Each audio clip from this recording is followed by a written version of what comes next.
বাঙালি অস্মিতায় শান দিয়ে এবার আন্দোলন তীব্র করতে চাইছে বামেরাও। এবার দেশ জুড়ে আন্দোলনে সিপিআইএম পলিট ব্যুরোর নির্দেশে আন্দোলন তীব্র করতে চায় তারা।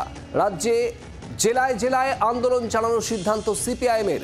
মমিতা চক্রবর্তী আমাদের প্রতিনিধি রয়েছেন আমাদের সঙ্গে। মমিতা, বাঙালি অস্মিতায় শান দিয়ে এবার আন্দোলন তীব্র করছে সিপিআইএম, ঠিক কি খবর?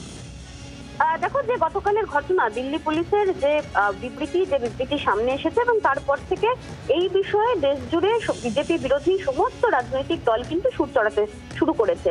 বাদ নেই বামেরাও এবং বিশেষ করে সিপিআইএম। তারা বলছেন যে 8 শিডিউলে ভারতীয় সংবিধানে বাংলা ভাষাকে ভারতের ল্যাঙ্গুয়েজ হিসেবে স্বীকৃতি দেওয়া হয়েছে।